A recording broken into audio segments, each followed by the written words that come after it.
Hey guys, welcome back to our YouTube channel. In this video, I'm going to be showing you how to do quite a bit of detailed touch-up painting around the house. This is after we painted the entire exterior of this house.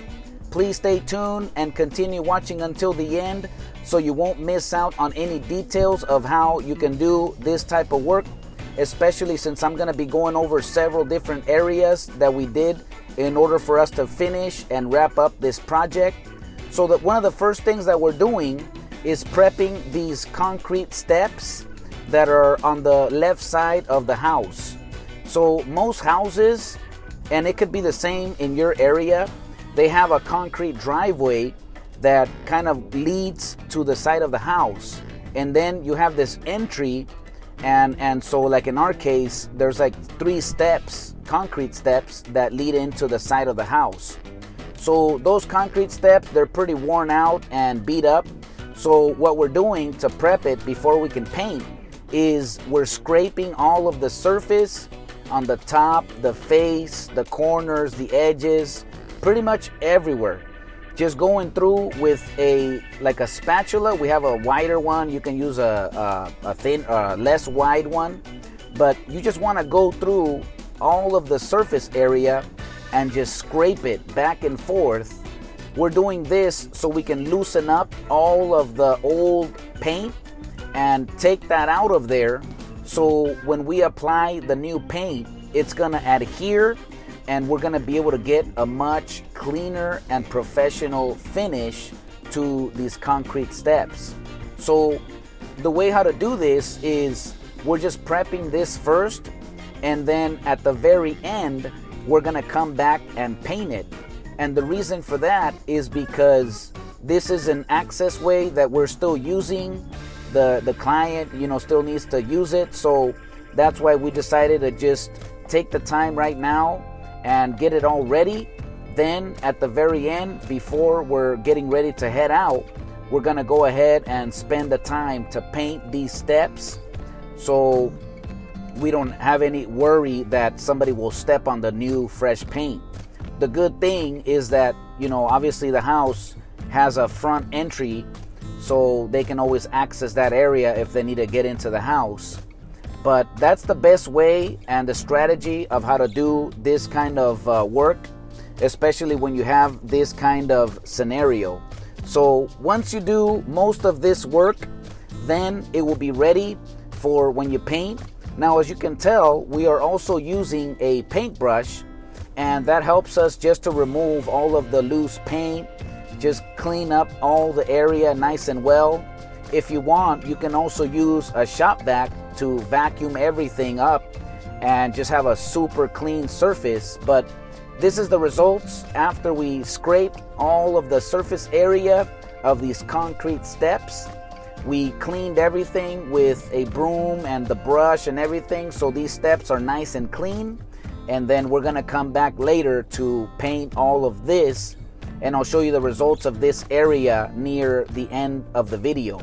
But thankfully, we were able to come here yesterday.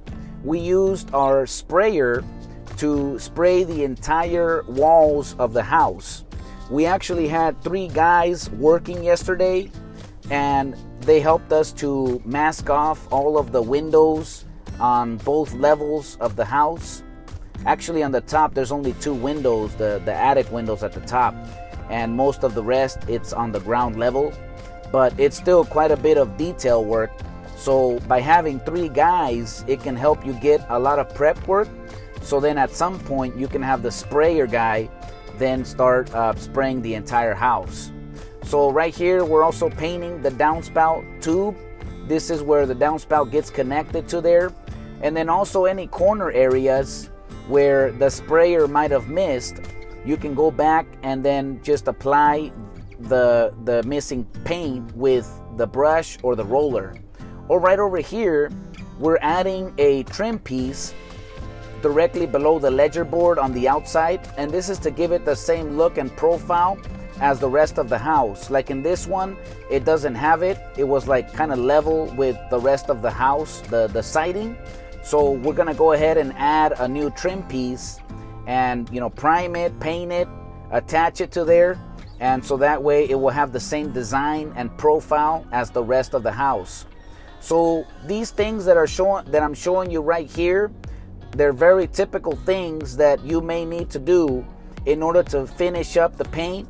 Like right here, we're cutting in all of the edges near the bottom and the sides of the concrete foundation. Right here we have a wooden block that had some white caulking, and we just wanted to paint that with the same wall paint so you don't see that white caulking. It's just little subtle details, you know, that the client will let you know, and if they want that, you can wrap that up in a few minutes. Right over here, we also noticed that in the corner area, the sprayer, it missed it a little bit, you know, so, which is not a big deal. This is why you always want to expect that once you paint an entire house, you'll want to give yourself one more day so you can come back and do all of this kind of detail work. Right over here, they have some steps that lead down into the basement area, and we're just vacuuming all of these stairs. And what we're gonna do is paint the side walls in a light gray color, and we're gonna paint the doors, the inside of the doors that open up to get down there, in the same dark gray color as the rest of the house. But before we do that, we just want to clean up all of this area, because with all of the construction debris and everything, we just want to make sure that we are, you know, having our workspace nice and clean. Actually, at the very end, before we wrapped up and left this house, we took our time and ran our magnet wheel to pick up any of the nails, and then we just give it a once over everywhere, pick up any little debris or garbage, just to make sure that we present a nice, clean, and finished project at the very end. So right there, we just painted all the fascia, whatever was needed. Now we're gonna start working down here to paint this wall on either side of these steps, and also the lid of the door. And the good thing is, for you to do this type of work, you just need basic hand tools. Like you'll see, we're just utilizing a typical hand brush, and we're also using a little roller. In some cases, we have an extension pole, and with these two tools, this will go a long way.